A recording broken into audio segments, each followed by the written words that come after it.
Yo, what's up, guys? Jruzz here, and welcome to another episode of Jruzz Inspires Podcast. And today we have another filmmaker. Bro, how are you, man? All is good. It's been a while, bro. Thank you so much for having me today. When was the last time we met? You know, it's been... I think I see you every Miriam. day, man. I see you every day on Instagram. No, I'm so personal, bro. We saw each other at Miriam, I think. Yeah, in the Myriad. I was judge. Not judge, I was like speaker and remember? About the card shoots. Yeah. You approached me and then you told me about your work and then you should... The thing you do, we all feel it. Yeah. The content, the photographer's problems, it's insane. It's so accurate, you know? Yeah, exactly. Yeah, so I mean, I saw his work, you know. I mean, he do a lot of filmmaking stuff from cars to portraits to fashion filmmaking, which I think is the best topic for today because I found specifically the fashion filmmaking very niche. Again, it's very niche because it's not just filmmaking, but fashion filmmaking. Mm-hmm. And I'm always wondered how you managed to combine both genre, because I mean shooting fashion alone is hard enough. you know? And then you kind of put it in a filmmaking set, like it looks cinematic. You know, there's a very different vibe into it that I found it very unique. Mm-hmm. That's why when we were coming up with a topic with this, I was like, we should talk about your fashion filmmaking. So, but before we start, bro, can you introduce yourself? You know, sure, the floor is yours, man. Thank you so much. Well, thank you so much again for having me today. I'm Abbas Films on Instagram. I do mainly like filmmaking, cinematography, and sort of storytelling and narrative in my shoots and so on. So the portraits that I take is always have a story behind it. It's not just like pose and let's have a photo. No, I try to have a message behind each shoot that I do. Mm-hmm. This is what got so much attention from many brands like Mercedes, Audi, some other sort of fashion stuff also, like Vogue, other sort of magazines. So yeah, this is long short story. Long short story. But I want to be longer, bro. Like I want before we go to the topic, which is fashion filmmaking, I want to bring history. me to your history, like how you started, because we all have interesting start point in our career. So I mean, just give us a background. How did you start? So filmmaking? Basically, what happened when I was in the 7th grade, all of my all of my family, we all paint. We paint on the canvas. You're an artist with a brush. Yes. Oh wow. So my father, my mother, brothers, sisters, all of us, we basically my father does photography since he was young, and he has all these film cameras in our house back in Lebanon, and all of my family just like paint basically, you know. So I started painting long time ago, and in grade 7 there was like a photography competition about shooting old houses, and I was like, let me see how my vision will be like. I was young, you know. That was like 10 years ago or 11 years ago. No, even more. That was long time. That 10 years, I'll tell you later about it. Okay. So basically, I had the Sony camera from my father. I took it and just went to some old houses and I just shot, you know. So I applied for the competition and they sent me a message, congratulations, you have a great shots, you're eligible to win, blah, blah, blah. And I won the camera. You know, from that time I was like, okay, did I actually win the camera? You know, I was like, oh my God, it's a camera. It's like you bought a house or a car, you know. Like, so I was like, okay, that's insane. So in grade 7, I started to take some random shots as a hobby to discover the camera. And then I discovered that I like photography more than painting, because painting is also good. But you know, painting, you sit in your room or in landscape or whatever, but it takes so much time. Photography, for me, it's more like experience. You experience with people, you experience with locations, you experience the experiences. Capturing moment. Exactly. So you save moments. Yes. Drawing is also nice. It has also, of course, its form of art, but it's a little bit, I would say, long version of art. You know what I mean? You need someone who be patient. Or I'm hyperactive. I'm always like moving here and there, going. I can see, bro. So I said like, okay, this is good chance that I have the camera right now. So I started to take photographs and all of this sort of stuff. So I started to get recognized in my local area, and luckily I live in a place where I live between mountains, you know. So each time I wake up at sunrise, I see beautiful green mountains. The nature is really amazing there.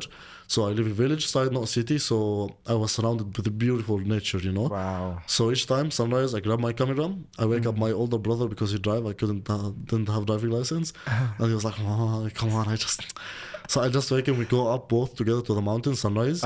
He continues sleeping in the car and just take some photos, then we go back, you know what I mean?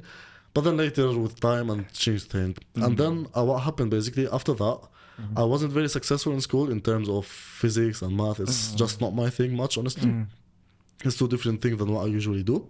So I studied graphic design. I finished graphic design, then I started bachelor's in filmmaking. Then I finished filmmaking and started master's in cinematography, and I got like the highest rank since like 10 years in the university, which was like 90 over 100, which is a master's degree. It's like something really interesting, you know.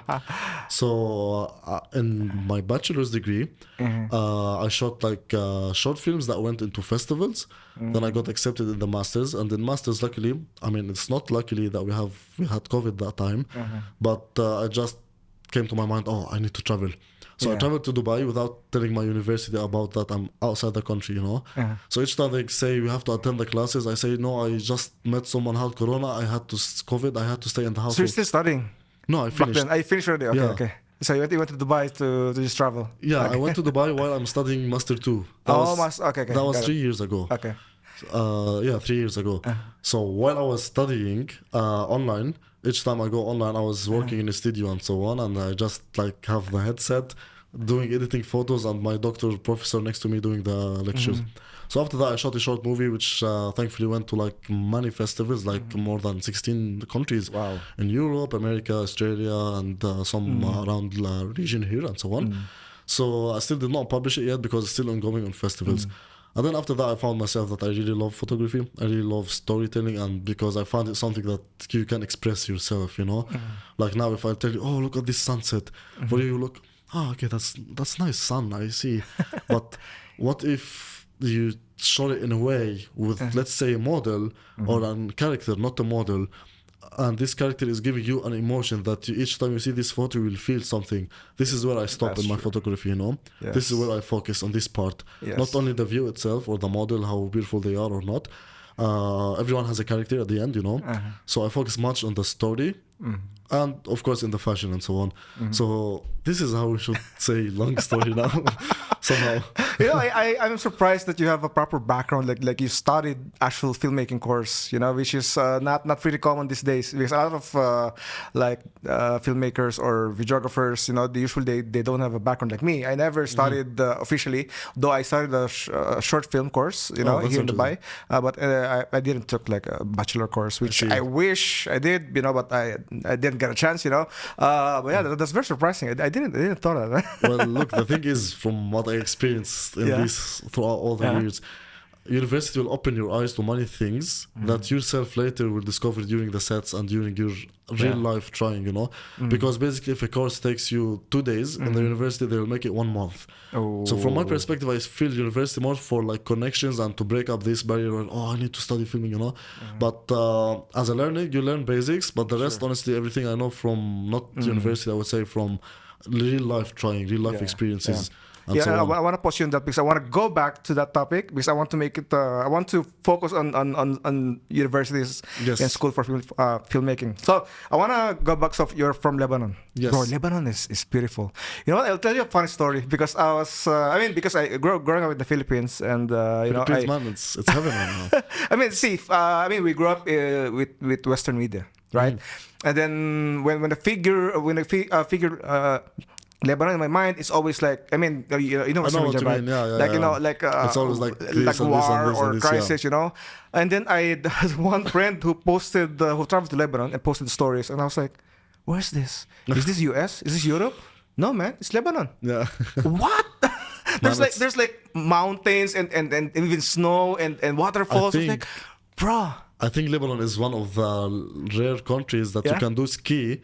Then half hour with the car, you can do tanning and swim in the beach, you know. Oh, really? Because we have this Faraya place. It's very common place in Lebanon where it's high mountains. Yeah. And then you can go down, like you need 1 hour, you reach the sea, and you can do literally swimming. Like you do 2 seasons in 1 day, you know. Yeah, so, crazy. And there is a lot of greens. Yeah. That's why I was saying in the village where I grew up, where I just like born and everything, it was surrounded with nature. And it was snowing, and it was like, I would live the 4 month. Yeah. So each month I do 4 seasons. Each season I experience something. One with the yellow colors of the autumn, one with the winter with the clouds and moody and the drama, with the snow of the dreamy fields, you know, with the summer of happy vibes. So this actually played a big role, honestly, in my style of photography. Big role. Yeah, that's interesting because I mean I grew up basically with one season, like Philippines, we're tropical country, so I'm mostly familiar with greens. And then I mean I didn't grow up with greens. I grew up in the city, so for me it's like it's I don't know, it didn't help my style at all. Like my environment didn't help my style at all. So that's interesting to hear from you that this experiencing this different kind of environments in Lebanon helped your style. That's very interesting, man. Yeah. Like can you give me an example? Like how did it manage to help you out? So, for example, sunrise. I'm a guy who do a lot of camping and hiking and cycling. It's my favorite sort of sports. So each time I go on a cycling trips, on morning I always go on morning. Like 2 a.m. we start, it's already dark until we reach our spot. Then it's already like, let's say 4 a.m. the sun is a little bit going. So each time I used to do cycling, and I have very unexplained feeling of pleasure, of relaxing, of beautiful imaginary in front of you, beautiful scene. So what I used to do later on, once I discovered that, okay, I'm feeling something, I get the camera with me, put on my back, bottle of water, another shirt or whatever I need, and then I go on a cycling trip. Then I go to the mountain. We take a rest because we used to be like a group, and all of us also like media, like shooting, you know. And also my family is a little bit mixed with Australia, Germany, and here. So we always have these different cultures within the same family.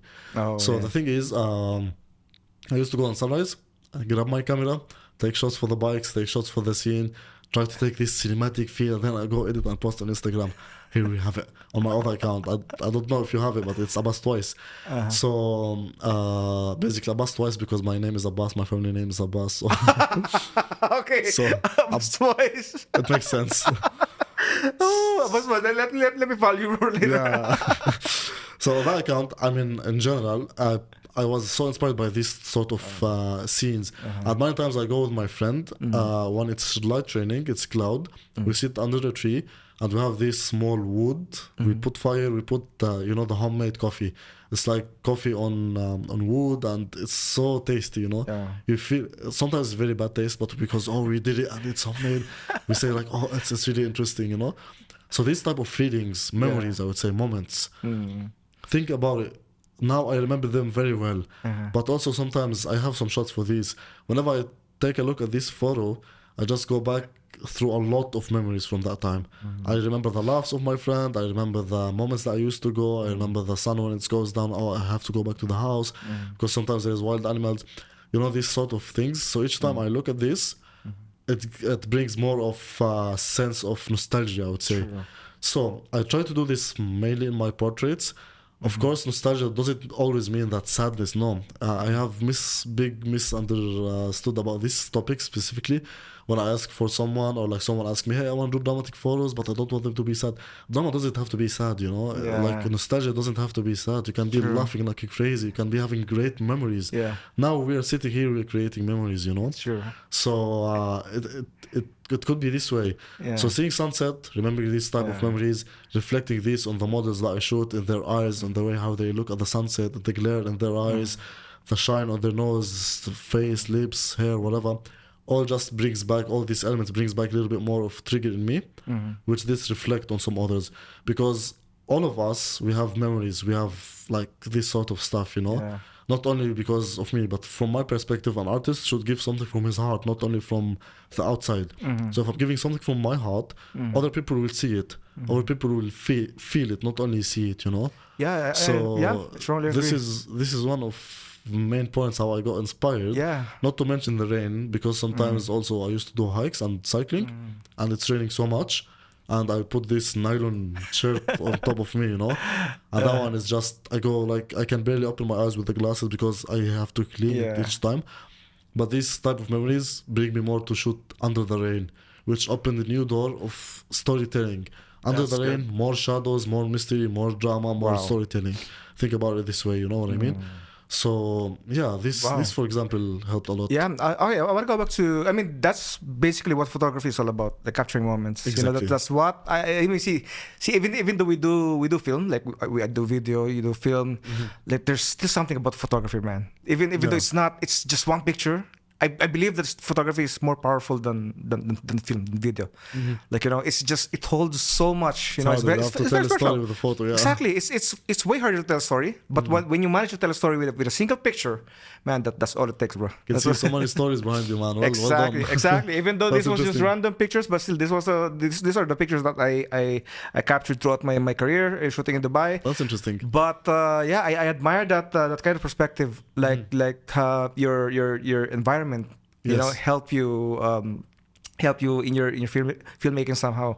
So yeah, okay. Just want to go back to your fashion filmmaking. So how did you transition to the photography, and then now you did filmmaking, right? You started filmmaking. Then how did you manage to focus on fashion and be good at it? Because as when I see it at the profile, that's one sticks out to me, like your fashion filmmaking.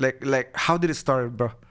Well, thanks for the feedback. I would say videos is basically frames of photos. You know what I mean? Sure, yeah, so if you have a vision for photos, you can frame videos. You just need to know how to block. Block the actors means to tell them where they have to move from point A to point B and according to the light, you know. So if you tell like the actor, okay, you have from this point to this point, move freely. You move more, the light will change in your face. So it's gonna be a little bit tricky. So to answer the question about how I went more into like the fashion and so on, I always love beauty. I love to create also stories with the eyes. You know what I mean? Yes. So, sorry. And sometimes like you get like, for example, an outfit that is so, for example, shiny, for example, that is long, that gives you a little bit sort of story. For example, oh, I see long outfit, she's a queen.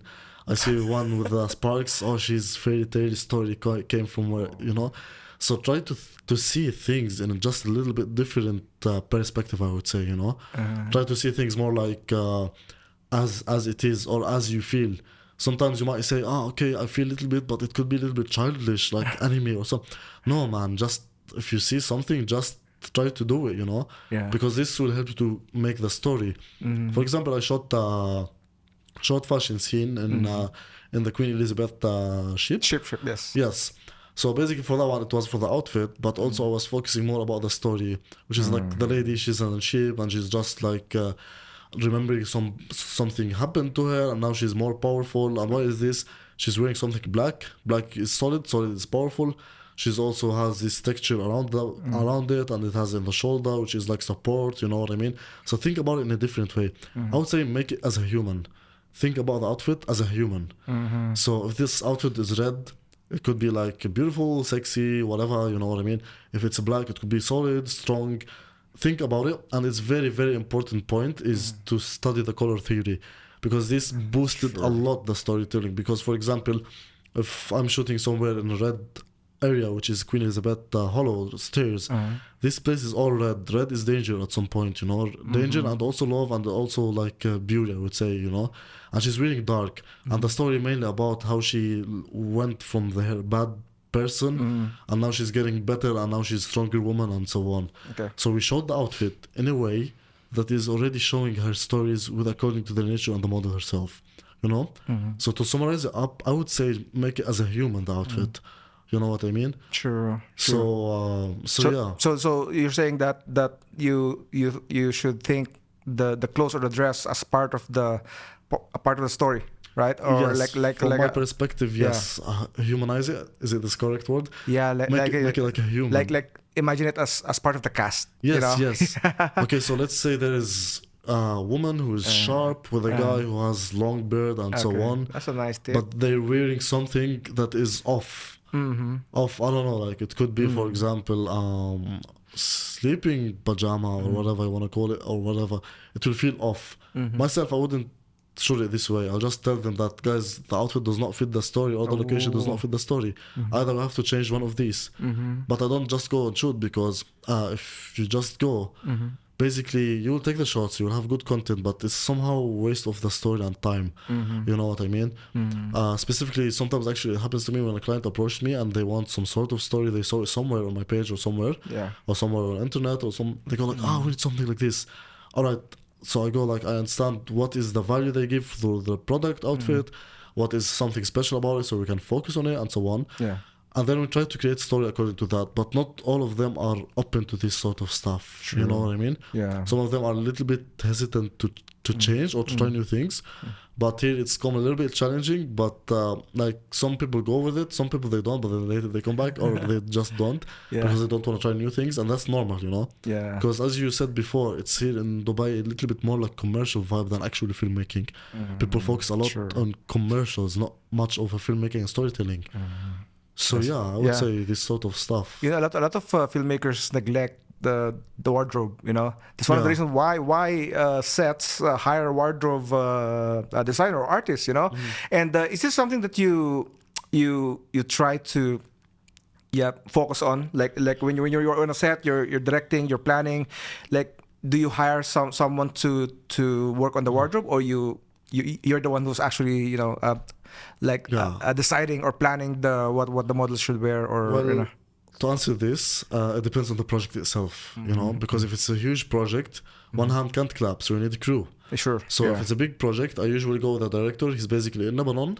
He's not here actually, but I work with him online.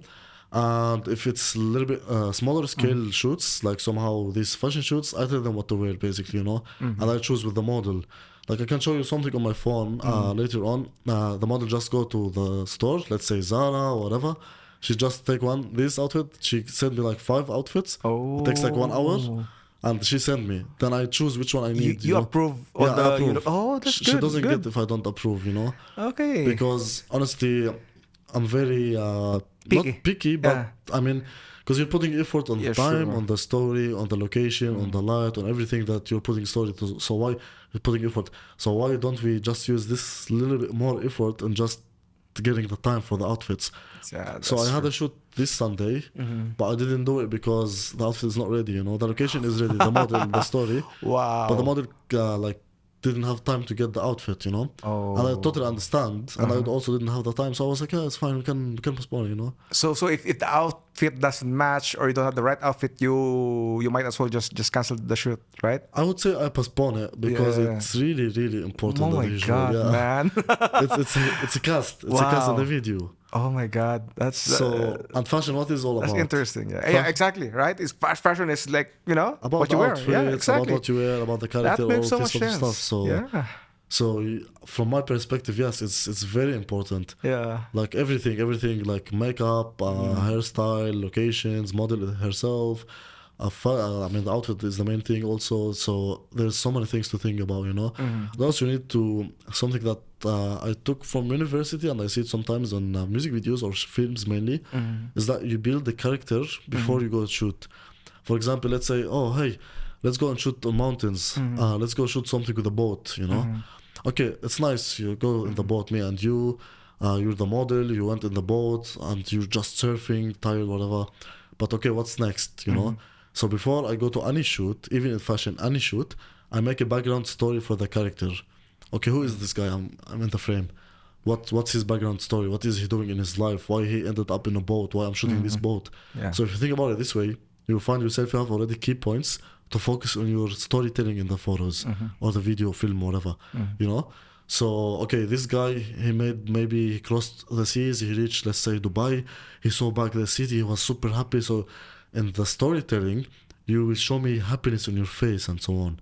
So this is how it goes, you know? Make background stories, think about the things as a humanize things, think about outfit, location, all together, you know. I mean, that's okay, guys. If you're watching this, I want you to go to his profile Instagram and just watch the fashion filmmaking he uploaded, and it's not your typical fashion video. It's not your cliche, your cringy fashion shoot. It's very, I don't know, it's very unique. Again, as you said, there's storytelling behind it, you know, which I find it very interesting. And then I wanna go to your when you're creating ideas for a shoot, like if you have a fashion project, you know. So like what's the process behind it? Like how, before you come up with ideas, you know, how do you come up with is it something that the client suggests, or you have your own vision that you tell the client, and this is what I push, but want you guys to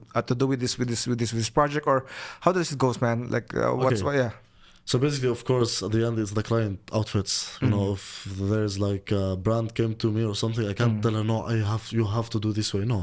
I'm flexible with this, of course. And we basically, what happens, the process, we meet the client, we sit, I understand what he wants, then I see the photos of the outfits. Can you have the photos of the outfits? Yeah, sure. And then he sent me on WhatsApp, and then I do like to see these outfits.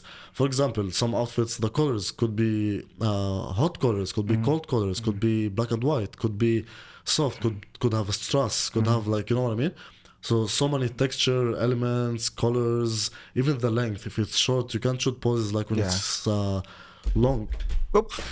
So yeah. So yeah, I see the outfit itself. Then I see the models, because also the choice of models. I mean, the first thing the client will look, the outfit, of course, and the eyes. So when you look at someone, at an image of someone, you always look at the eyes first to do the eye contact, you know. So the eyes, the face structure, the height, the tone of the model, all play a big role, you know what I mean? So we have the look, the character, I would say, not the look, the character of the person in the frame, the character of the outfits. Wow. Then we see the atmosphere. Is it in a studio or outdoors? So if it's in a studio, you try to play around with the light or fabrics or like fan, and try to play around, of course, according to the budget. But According to the budget. try to play always with what you have, you know what I mean? True, yeah. So I had this a few projects in Turkey. The last one was basically the outfits were a bit long. So the outfit was going from top like this and then go like this and so on. So we had to do is to draw things like that with a fabric. So we hang fabrics on the top, on the ceiling, that goes the same motion as the outfit. So if you see the images, it will be like all going the same lines, same things and sort of stuff. So you can build abstract, not always a story as a story. Yeah. And you can also just check, like, as we said, character of the person, model, character of the outfit, character of the location itself, you know? And of course, what the client himself needs. Because sometimes you suggest to do storytelling, but he say, no man, I need to sell. I just need something that shows the outfit and khalas, that's it. Yeah. And that's okay. So you can shoot it that way and play a little bit with the light. Of course, to show the details, shooting at high f-stop and this sort of technical stuff. But as a story-wise, even with the pose itself, for example, if you're shooting, let's say a long dress outfit with shoulder textures, design for a tall model. The first vibe that I can get from that is she's a queen. You know, she's standing, wide shoulders, long outfit, shiny, you know what I mean? So as we mentioned before, think about the outfit as a character. So you have this queen in front of you. How you will show this is a queen? How you will show that this outfit, for any normal lady, if she wear this, she will feel like a queen. So this is what you focus on, you know? So focus on the results, because this is very, very important topic I see not so many focus on, is that what you want from this outfit. That's why when I do a meeting for the client, I tell him what's special about this outfit. For example, I had a shoot once for the outfits that when you put water inside, like on top, it just slide like a glass, you know? I forgot what was the material. Yeah, so the shoot was people running all sweaty. You know? Oh yeah. And it turned out good. Now it's selling in UK and all sort of stuff. Because why?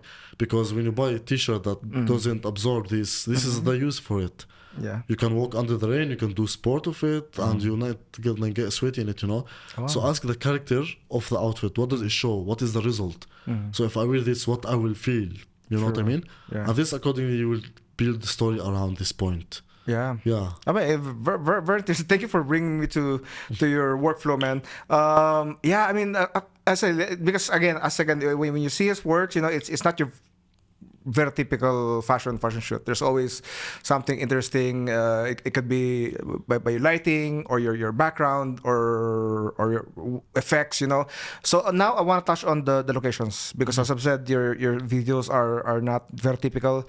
You don't just shoot in a white background, you know. You always do something very creative, especially with the locations. Like I'll just give you a background. So I pick him up downstairs, and we just park at the parking lot, and he just saw the shadows and the lines, you know, the parking lot. It's like, you know, this is a good place for filmmaking. I was like, bro, you know, wow, I've been here for more than 3 years, and I never thought of shooting film here. Like this kind of stuff, like you see this kind of stuff, right? It's very interesting. How did you? Okay, now for choosing locations, how do you What's your workflow for choosing locations? So as mentioned before, and my background where I grew up in a place that it's all amazing nature and so on. So as also mentioned, I like to do hikes and cycling and like adventures, and sometimes I do circus. So sometimes I take my machine and I just work out in beautiful locations just to feel the nature, you know. So the thing is, sometimes when I do hike, I go like, oh my god, that's great location. Is this even in New York? You know, I grab my phone, take it, send my location to a group of myself. You know, I have this group of myself. So I just send this the location with a photo to know that this is location that I have to go there.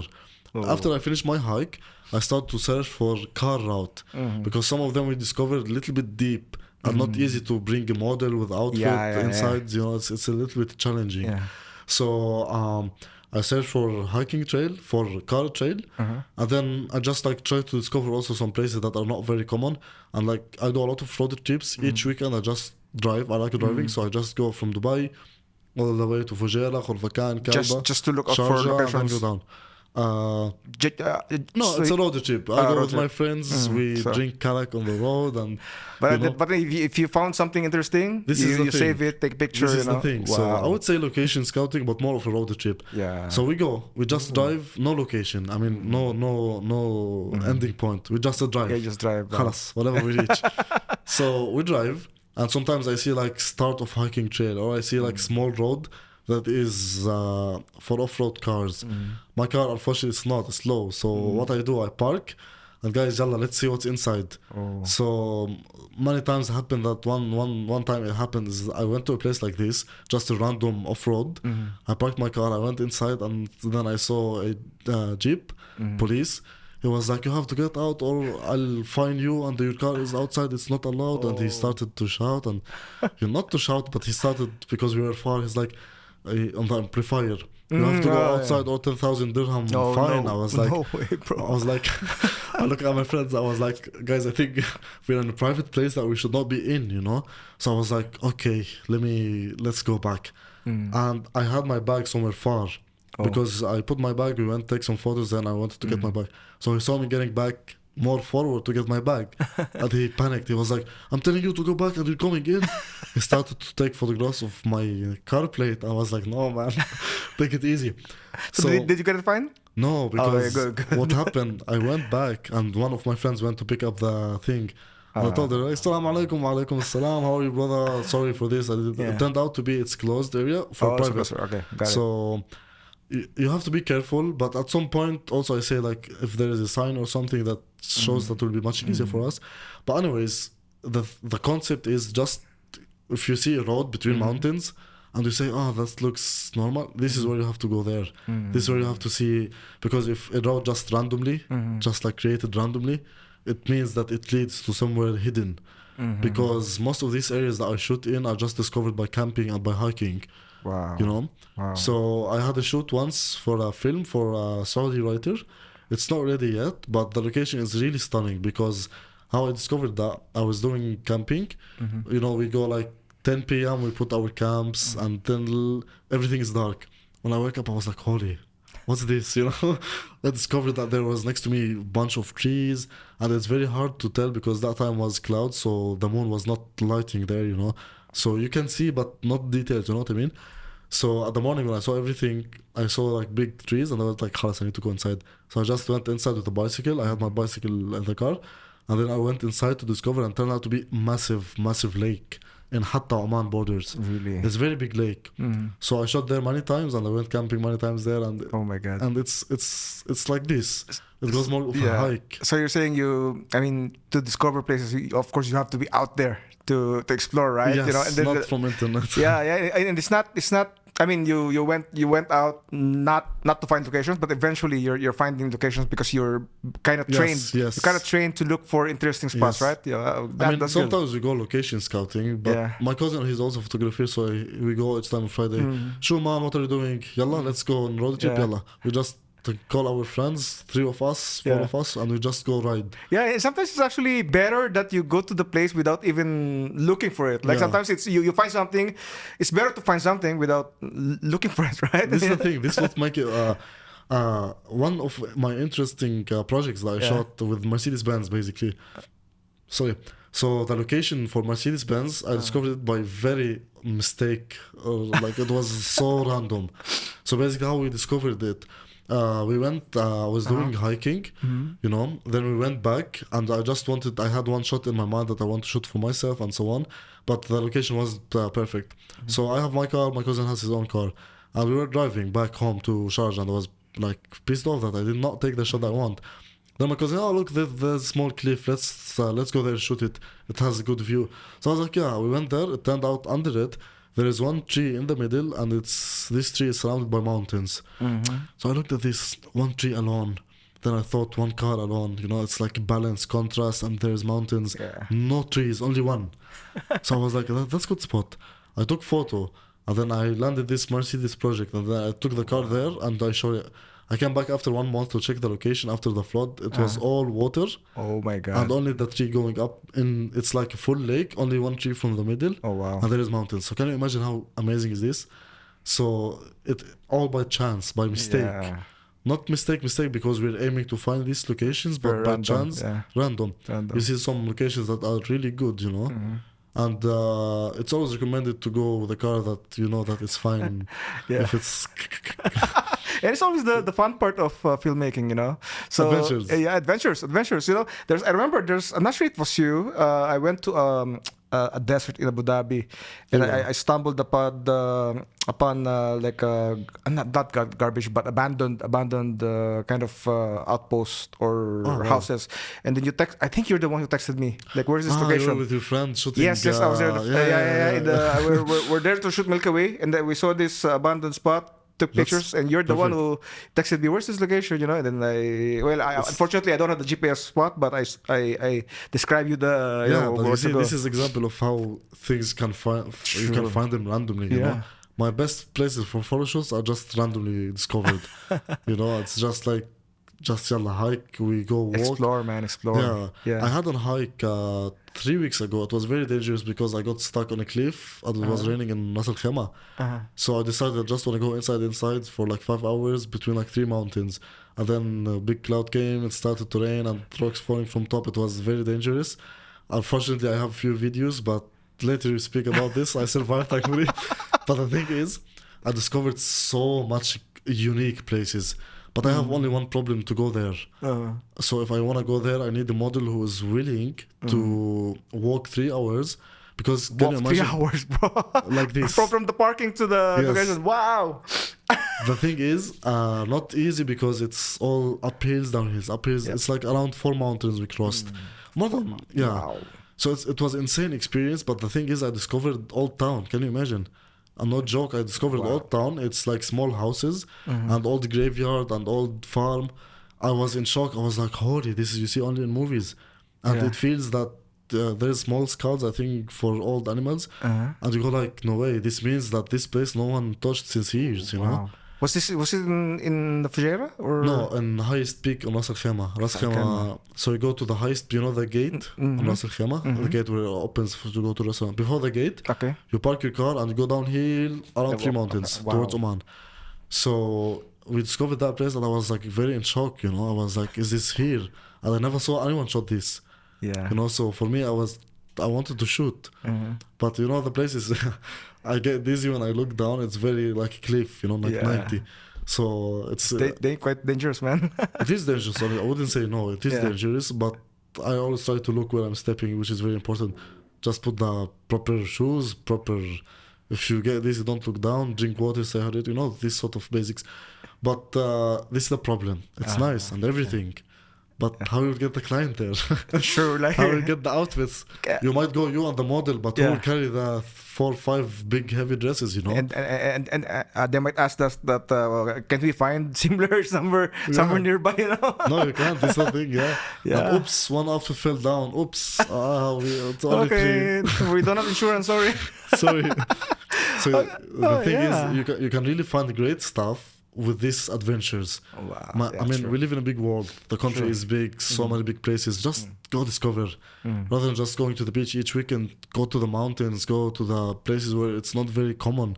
You never know where you will end up. You might get problems, but never problems in this country. Everything is simple, smooth. You know what I mean? So just go discover, enjoy. You'll see so many great locations. Honestly. Yeah. Okay, but here's an interesting question for you. This might be actually this is controversial, man. So if you found the location, very interesting location, like you said, like never, no one been here. You know, it's fresh locations. Do you mind sharing the locations, or do you agree to share the locations to everyone, or do you gatekeep it, or what's your take on it? No, honestly, I just share because if someone asks. Yeah, if someone asks, I share because think about it in this way. Let's say now I have this location.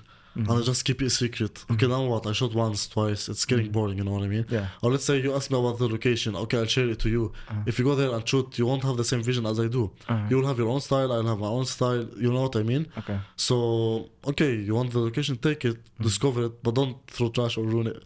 Just keep it clean. Okay, that's where I'm going. Because see, I think you're going from a filmmaker perspective, sharing this out to your other filmmakers. Because for me, I'm kind of like an influencer, so I have like general public that are following me, you know. And then I'm sometimes, if I found the very interesting locations, sometimes I would rather not share it if I know that there's a chance that they might ruin the location, or they might share to some other people that might ruin the location. So if I will share it to like fellow filmmakers, photographers, yes, I don't mind, because it's creative process, and I know you will respect it, that locations, because it's what we do. Like, you know, we respect the locations that we film, or at least most of us, you know, especially if something that we discovered, you know, we have to value it. But, you know, a lot of people, general public, they don't care. They found the interesting spot, they go there, they try to make viral, also, ruin it, right? For this point, actually, yeah, because also my followers are not all filmmakers, you know, it's different, you know. Yeah. I do share usually, but if I see someone who is not very, like, I don't know how to say this, like, for example, if I find a location that is very hard and unique, like this graveyard thing or something, I don't share it now. At least I need to shoot. I need to create art, because honestly, it's my time, my effort, my sort of stuff to reach there. You know what I mean? And I put myself in danger to reach there. I can share it, but I'll tell them like be careful, whatever, and so on. But sometimes it depends on the location. But most of the time I share because it's not something to hide. You know, I know it's gonna be here and there one day. Someone will come. So it's not a big issue. But as you said, it's a very important point about people not respecting the area, because sometimes I go to rivers. Here there is rivers in the country, and I surprised that I see trash nylon bags that are stuck in the rocks. I got up, if this is very interesting, you know, and people come and camp here, so why don't you just like keep it as you saw it before, you know? I'll give you an example. There's on TikTok there was this location in Dubai, Hatta. You know the Hatta inside Dubai, right? There's one place, a river that went viral on TikTok. Then it went viral, bro. And then when people after a while went there, it was trash. Like it became trash, bro. Like from a very beautiful location, it went viral. Now it's trash. Do you hear this example or quote that says the more chefs, the more the food will be ruined? So basically, what does that mean? If let's say one chef is working on one food, it will be good. If 10 chefs working on the same plate, it will be ruined, because each one will put something. Same goes for the location. Okay, if you have this location, you're shooting on that location, you're creating art, whatever you want to say it, and then you just like many people come there and shoot, many people come, it will be viral, and it will go. That's why I have a different take on it. If I found a very good locations, it depends. I will choose the people that I will share the locations, and I'll be very careful, you know. So and it's kind of again respect. It's just you know. No, that's normal thing. No, it's not something to be like greedy about. No, it's just normal thing, you know. Exactly. Yeah, I mean it's part of your job. Yeah, true. So if you work as a producer, you will not share this location. Because I think it's also part of your if you have a location that you are the only few people that knows it, it's kind of your asset as well, right? Because honestly speaking, I had some clients that shows me because of the locations. Oh yeah. So if I share these many locations, which I do usually, like, will this be like, I would say, it's not going to be special anymore. It's not going to be identity. I share it anyways, but actually 90% of the locations that I share, the people who ask me, they don't go. They're just interested to know where is And this. they found out that it will take you 3 Yes. hours drive and 3 hours Yes. hike, and there's a vertical slope. No, actually, this. Kaliwali, we're not going there. Honestly, I'm not gonna go. Honestly, yeah, this is a very important point. I say this to all my photographers, friends, filmmakers, hikers, whatever. As we said before, we live in a very huge space, so use it. The weather is nice now. Just go explore. Even if you're not a filmmaker, just go do camping. Yeah. But respect the place and everything. There's so many great areas, Exactly. Because most of the people that come to Dubai, and I noticed this from many photographers that who live and born and raised here, and filmmakers in Dubai, they say like, "Oh, I've been raised and born here, but I don't know this location." But man, why? I mean, you can go discover, man.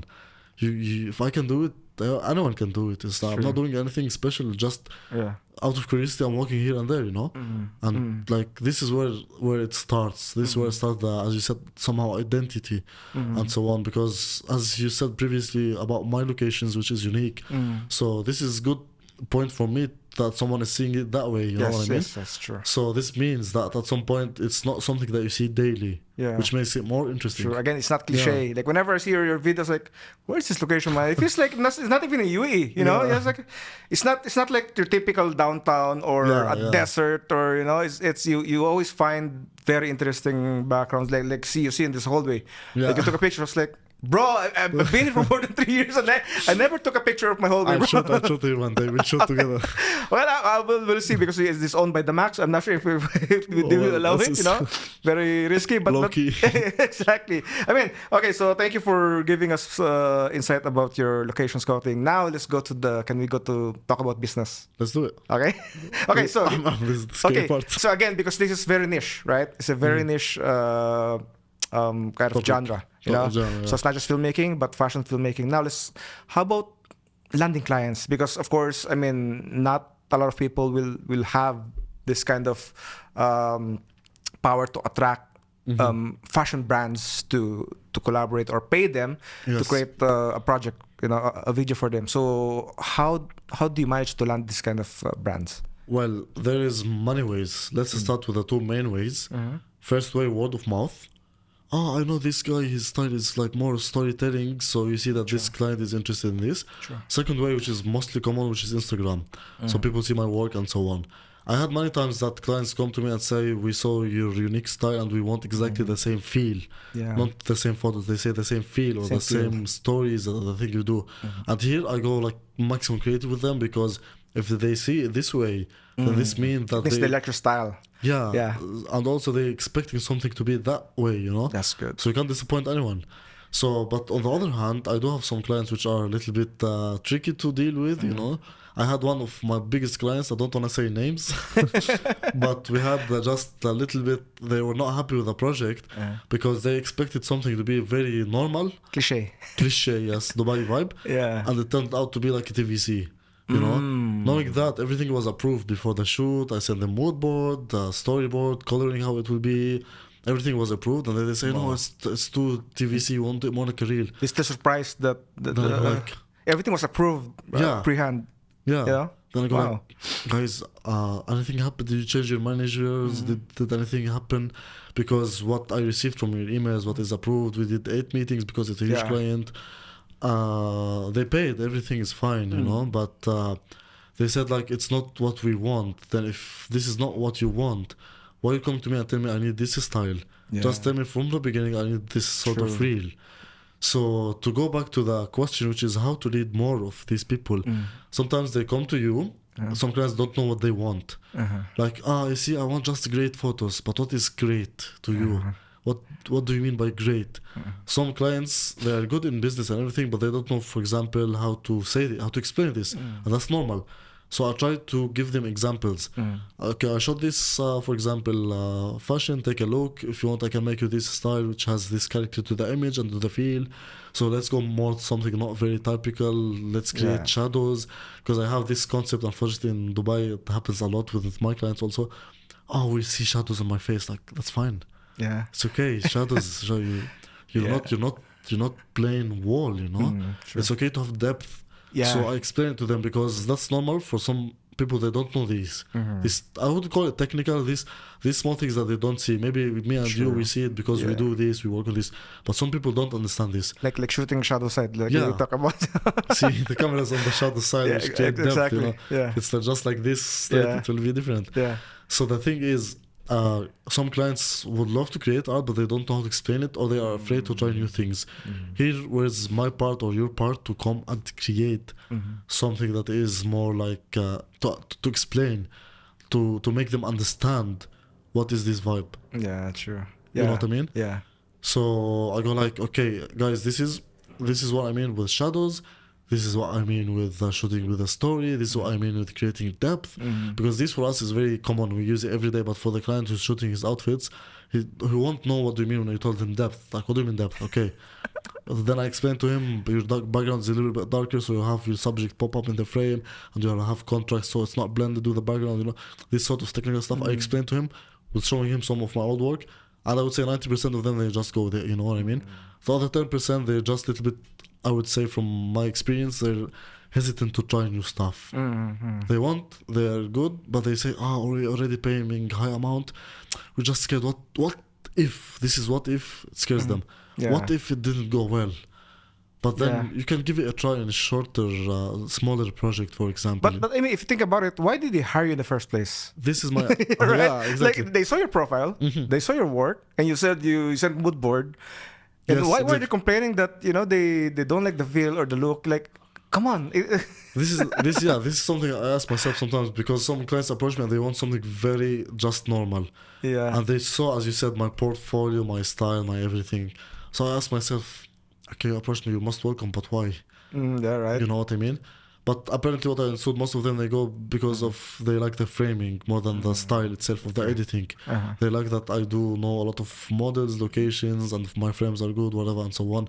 So they approached me to this side, not for the cinematic, storytelling, dramatic side, which I understand. I go with them because at the end it's work, you know, you have to be here and there to, everyone is happy. Not everyone will be happy, of course, but you have to be like trying to have this build connections, you know what I mean? Connections on your style. And my style I shoot this way. Some clients go with it, but some just don't, and I just go with them, but I don't post on my page, honestly. I have so many projects that I don't know post. And for you, bro, how important it is to do personal work? Like, you know, for sure you still do personal work. Yes. You know, so how important it is to, you know, to keep doing it? Yes, well, I'll tell you something. I do land big clients, and I do still do portfolio projects, knowing that I have a huge portfolio since 10 years. Because once I started university back 2000, no, not university, even before in graphic design, where this is where I started photography. So from that time till now, I'm shooting, you know? Yeah. So, what was the question? How important it is to do personal... Yeah. So let's say these 10 years, I already built a huge portfolio on money, like cars, fashion, portraits, products, which I don't like, money sort of stuff, you know? So to have this sort of portfolio, you are the one who's controlling. No one can tell you yes or no. I agree. For example, if I have a story, I get a model, location, outfit, whatever. I choose everything that I need that's coming from my heart, from a story. This story, eventually it will reflect on your portfolio, on your... Because someone is scrolling, I see something interesting, they will stop. I agree. The client work, you can include it as you do your portfolio, but here you're partner with someone. Yeah. Someone who's... the partner is your client.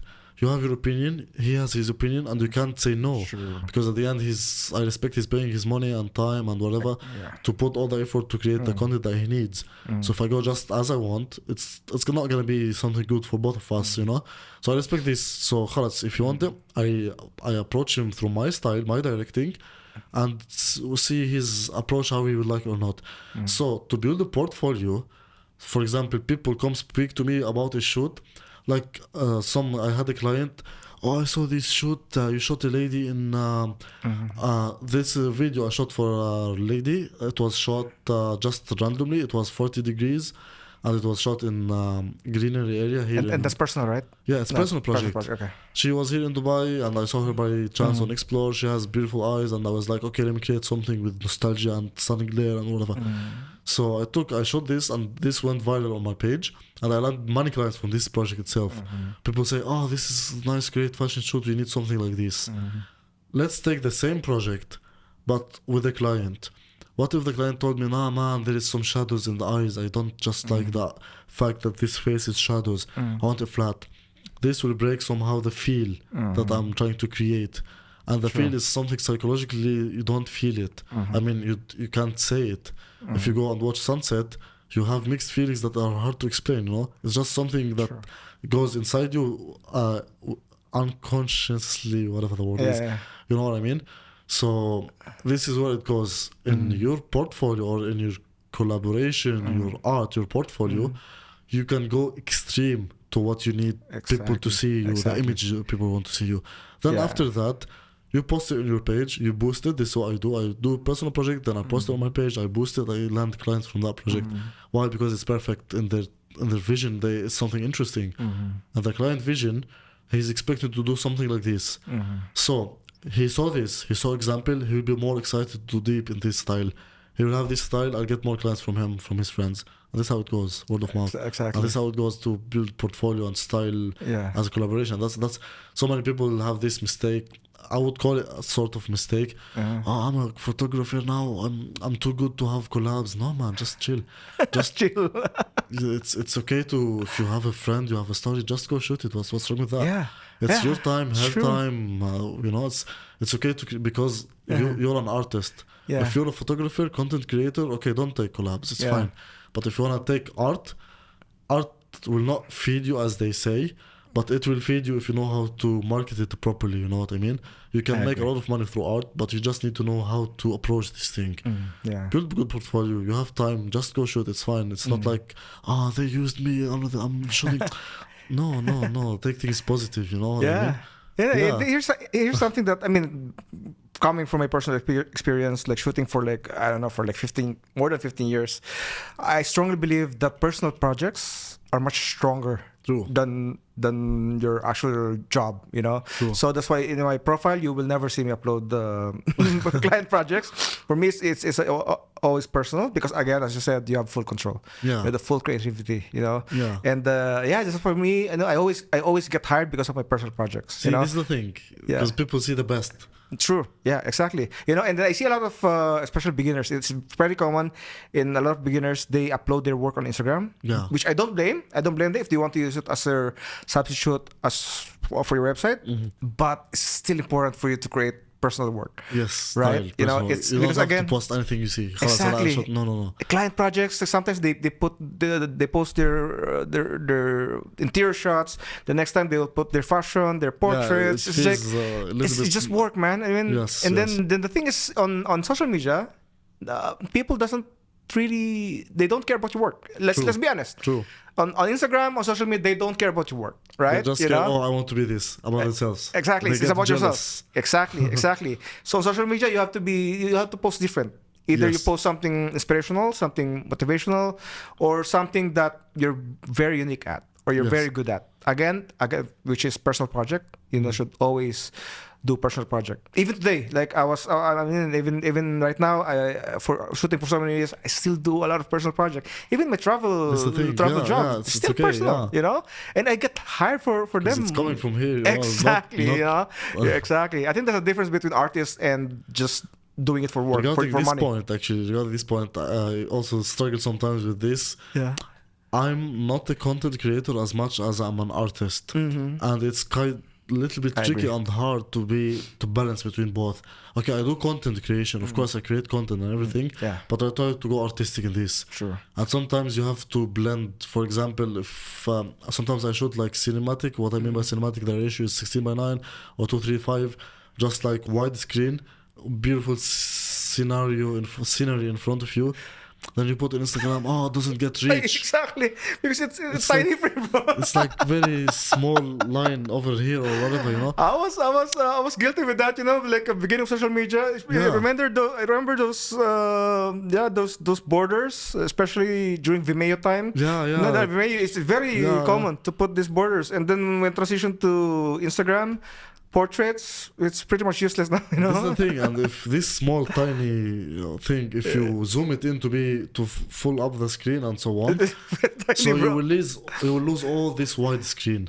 You will lose the feel. Exactly, So right. here where you get, Yeah. okay, I posted this, didn't get likes.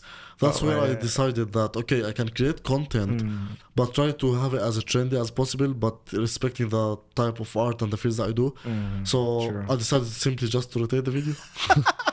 Just Yeah. rather than do Yeah, like just this. rotate, yeah. It's simple. Let people watch it like this, right? Yeah, people trust me. Myself, sometimes I'm lazy to Silly do module. like, Yeah, to do like this yeah. sort of. But honestly, because I know if I don't do it this way, Yeah. it will look small, and if I do it as a reel, it will kill the feel. Sure. So to find the balance between Yeah. the trend and between finding this, try just to make it short. Yeah. Which also for me, like short is too short. For example, some reels like 6 seconds get more views than a hard working 2 weeks of work of a 1 minute video. Why? Because it's 6 seconds. Yalla, sitting. Oh, yalla, it's done. So, yeah. it feels demotivating, but there is always a but. If you use it to your side, here where it becomes powerful. And this is what I'm trying to do lately. I'm using this sort of vision that you said about storytelling narrative that I do in my stories and so on, but I'm trying to take consideration of the reels. So for the people who want to see my actual work, they go to Vimeo, Behance, YouTube, which is the actual work. Yeah. Because big clients, let's say Volkswagen or Audi or other stuff of they will not watch Instagram reel and scroll and see how many likes I'll have, because their target is different. They will just go to my website or to my Vimeo, Behance. They'll watch it in a big screen with this horizontal. Oh, okay, he do DVZ. Let's hire him, for example. These small ones, basically the ones that want to sell, which means, for example, a clothing brand, which is nothing wrong about that, by the way. I do this myself. Clothing brand, models, influencers, any sort of you know what I mean? Even the big clients are going this way, which is normal to be with the trend. Yeah. That's what I'm trying to do. It's a struggle. I wouldn't say no. Especially my background is filmmaking, and it's a little bit struggle to find this Yeah, it's hard, man. real. Yeah. But we're doing great. Everyone is doing great. You just have to post, be active, and create art. Yeah, I like what you said, that you're more of an artist than a content creator, which I am different. I'm the opposite. I'm more of a content creator than an artist. Right? It's nothing wrong with both, but Yeah, each yeah, one of is course, a different of course, yeah. direction. Like Yeah. this is direction, this is a direction, you know? True. Each one has its own pros and cons and so on. But like, because to mention that where I grew and what I study, it's like for 7 years having this film. Exactly. It's like needles of It's film, hard, film. right? It's hard. I think So- it's also because that I don't have a proper background or study of filmmaking. So for me, it's easier for me to transition. For to, example, to also for content me, creation. for example, to content creation, I found it a little bit tricky just to create art within 5 seconds. I mean, nothing is impossible. Which for me, it's easy. For example, like for example, what's trendy. Okay, we know this. We see, we search, we do research, all of this sort of stuff. But the struggle just to do these transitions between your professional actual work and the Instagram content reels that will get you views. Because if you have high base, you will get big clients. You know what I mean? Yeah. And now lately I'm shooting with, like, for example, I shot many projects with Samsung and Microsoft, and we shot reel.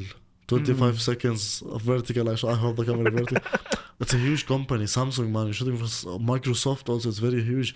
Why they don't, not them, I mean, like in general, why don't we try to be more? But I think once Instagram, they changed this direction, it just went up this way, you know what I mean?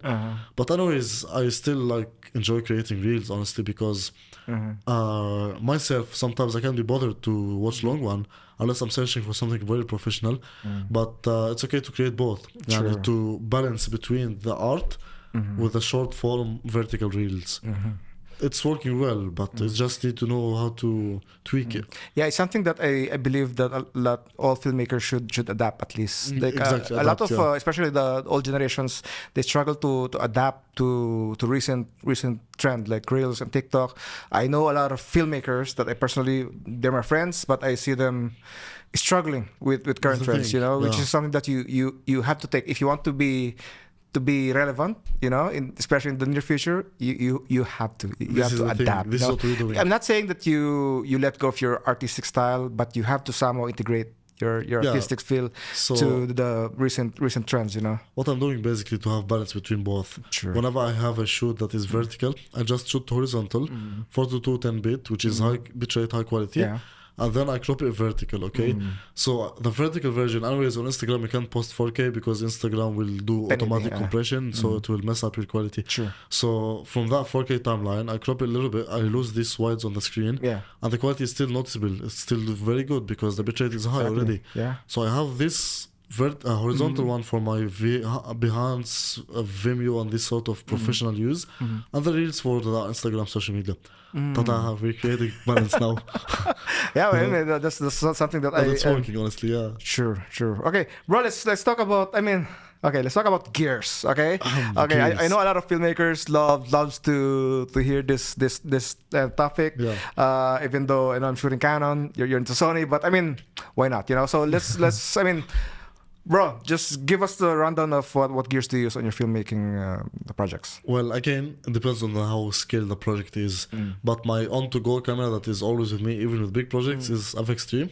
So you're saying you have different cameras depends on the project? Mine is FX3. I have your camera, my own, yes. Okay. But if there is a huge scale project that, let's say, they want to put it in cinema advertising or like advertising or whatever, then maybe you can add a higher dynamic range or like a higher sensor, like Red Helium or Sony Burano or something. But these are very highly paid, and honestly speaking, the client loves when you tell them there's a discount or less price.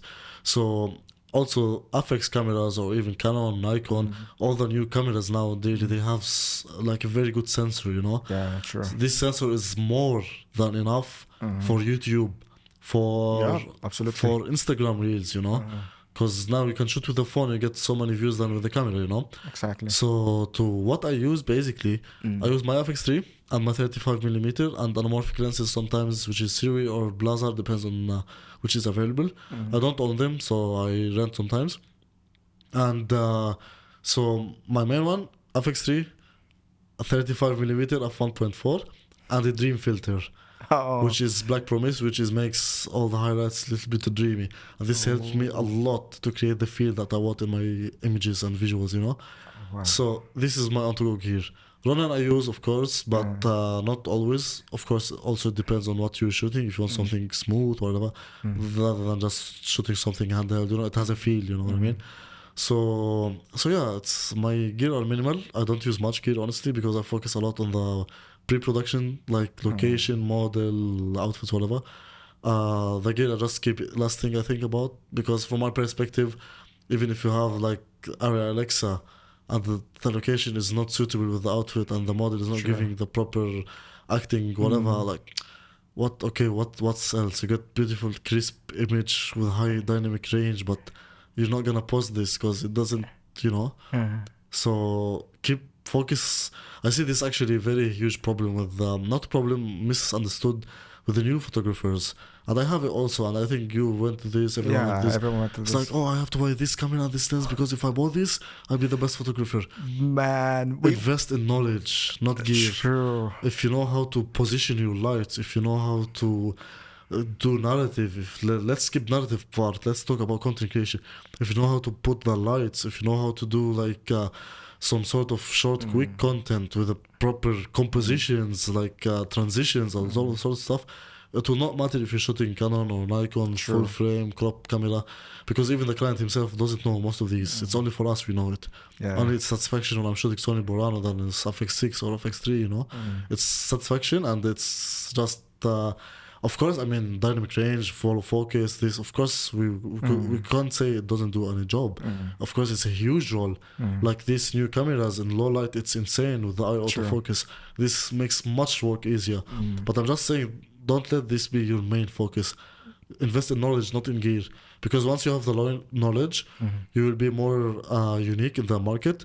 more clients will come to you, you make more money easily to get more gear, you know. Yeah. And that's why I'm not like planning now to invest, because even any projects that I have, I just rent out, True. or I just shoot it with my own gear. I mean, I might get some few stuff, of course, yeah. But exclude, I mean, the monitor and this I did not mention, but it's available. You know, it's just like monitor for better running, V-mount battery, this sort of rig, I would say. Yeah, I mean, like what you said, a lot of beginner photographers, filmmakers are going to this trap of just, they think that it's all about the gears, right? It's all about the cameras. How many times I've seen a beginner, especially, that buys so much camera gears, and they don't even have like a proper light, for example. They don't have a good light. They have the cameras, like they have the full frame cameras, the lenses, but they don't own a light. Or sometimes they don't even have a microphone as audio, which is like very important for film production. Like, come on, bro, you have the best camera in the world, but you don't have this kind of accessories. Like I would argue that lights are far more important than the camera, right? That's the thing. Yes. Yeah? Now with this light, you already lit and everything is also on. Yeah. You know, you can shoot it with the phone at some point. True. Let's talk about iPhone. I think 12 Pro Max, where they started this cinematic mode. 13 or 12, I forgot. But anyways, you can still have sort of depth. Yeah. Of course, we're excluding dynamic range, because dynamic range in cameras is much better, and the depth and all sort of stuff. But if you have a good light, you already have something pleasing, something visually nice. Bro, you can use a 10-year-old camera. Yeah, now but have a good light. Exactly. You'll get better shots. Like these cameras, bro. These cameras are old. Like these are like, I think 15 years old camera. You know, still doing the job, man. But it's still it's about the lighting. Yeah. Imagine if I don't have this kind of lighting, I just shoot with whatever camera. Like, give me the best camera. If you don't have a good lighting, your footage will be trash. It will be just anything, you know, because let's think about it in a different perspective. What is light is basically your drawing, your painting. Because if you can you shoot without light? No, it will be black. Exactly. So you are painting. Yeah. I like how you paint the light. The light behind is painted already, and these small fill light. These small details are not everyone sees, but this is how you create. You know? This is where the knowledge comes before the gear. Exactly. If you know how to use these, if you know how to place them, as like for example you did here, the gear will be just something normal. It will be like something you're not very excited to buy.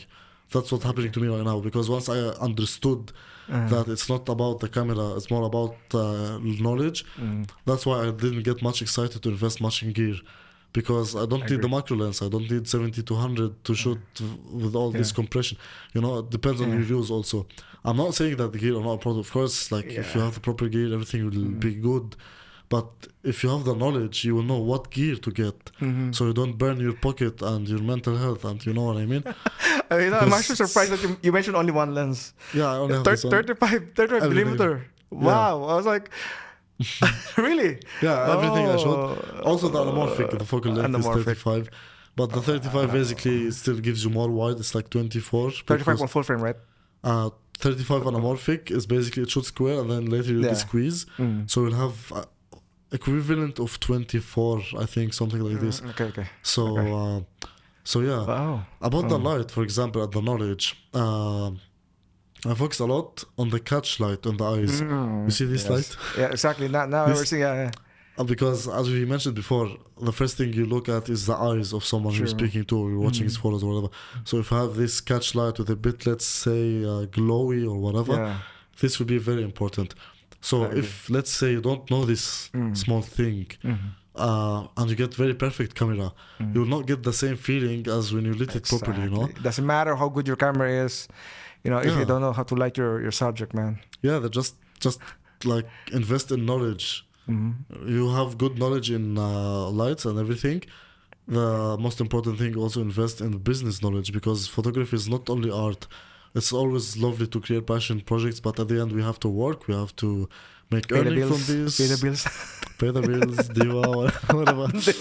So we have these living expenses, and later if you have family, marriage, whatever. So if you don't think about it as a serious business, it's really be hard to grow more in it, you know what I mean? So if you have the proper knowledge, you will be more brave. Not brave, I would say. You will be more confident. Yes. To go in a bigger scale projects. And if you have bigger scale projects, it's always good to know how to market it and plan the business. So in this way, you have knowledge, you have business, you're landing clients. The idea will be something, last thing you think about will be, oh, okay, I'm having clients. Like for me, like my clients are happy with the set, which is FX3 rigged and 35 and khalas. Exactly. You don't have to get like fancy FX9 or like, you don't need to, because even the target, it's a bit different. And if a project that needs this target, it's very easy to rent and include it in the quotation. You're happy, the client is happy, and because here, for example, if you hold FX9, this big, or like any big, like the Canon C300 or this same cameras, you go downtown, for example, you want to take just a small shot. Hi, Habibi, what are you doing here? Tal, come. And they will start. You go straight to the police, bro, because of how big your camera is, right? You look production. It happened to me once. I was shooting in Al Sif. I was just holding a tripod and I just kicked out, you know. I was like, just a tripod, bro. He said production is not allowed. I was like, what? He said production. I was like, man, it's just a tripod to make the camera. Tripod, I can't put it on my bag. But as we said, people don't know much in this, and I respect that they're respecting everything, which is really good, because if they let it go, it will be just like this. But I'm just giving you an example that even the client themselves, they don't see much of these things, you know what I mean? They need the quality, they need results, they need leads. So if you're real or content you're doing, getting them more clients, they will not care if you book the whole studio. They will be trusting you to go shoot it in your living room, for example. They don't care because they saw already you have the knowledge to do the business and to deliver a story. So the game will be something I would say last thing to think about. Not last, but I mean not to focus much on it. Focus on the knowledge. Yeah, I mean, bro. I mean, this is a fantastic discussion. I want to end this podcast about, again, as I said, I want to go back to your university, right? Because I believe you're one of the few people that filmmakers that I know that have a proper background in filmmaking studies, you know, like you graduated, you know, as a filmmaker. So like knowing the technologies days, you know, the what you call this, the generation of filmmakers, of content creators, how important it is for you to have a proper study in filmmaking, or studies? Yes, to have a proper study. Yes. Do you think that like younger generations, do they still have to go to film school, to actual film school, to be a successful filmmaker, or something that you can just, you know, just go online, you know, learn by yourself? Or what's your take on this? Okay, honestly, it has 2 points, you know. I would say it is important because sometimes they open your eye for something that you did not understand, you know what I mean? For example, let's say if you went to garage, you're fixing your mirrors, whatever, then he say, oh, look at the wheels, it needs a little bit more air. He opens your eyes that not only things can happen, you have to take care of this because this affects the suspension. You know what I mean? It's more depth. Right? Yes. So if you go to university, you can learn this online. This is, I know so many brilliant filmmakers, they do this. They just don't go to film schools. One of them is in front of me now, you know. So, so you know what I mean? Like seriously, because it's talent plays a big role, and it's love. If you love what you're doing, you find yourself like observing a lot of things. And connections. Once you have connections, you have a bigger sets, you'll go on bigger places, you'll discover and earn more. But honestly, yes, I would suggest taking courses. Sure. Because 5 years of university is really nice. Having master's degrees is really good. Because even in the big like companies or like production houses, they don't look much, honestly. Fun fact, all my 3 years in UAE, no one literally look at my master's degree as a filmmaker. No joke. I went to so many big That's all I need to hear, guys. That's all we need to hear. Just don't go to film school, no jokes. No, I mean, I get what you take. Yes, I mean, these days no one would bother to ask your they just papers. Essentially, you're talented, you have good vision, let's work. But still learning the theories, you know. Yes, because in university, you are forced, I would say forced, because to learn history. Learn this. Go history. But honestly, it's important. And I'm really happy that I went to, because once you learn about, for example, the history, I learned about Tartovsky, if you know this guy, like the first filmmakers that they started. When you learn history about filmmaking, you understand how it goes, you understand filmmaker schools. Soviet, you understand German, you understand. There is so many like schools.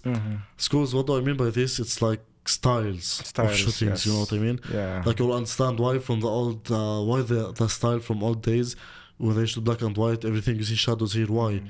It's basically because they wasn't invested in the soft boxes, for example, and the camera sensor was too low, so the ISO couldn't crack up like now 12,000.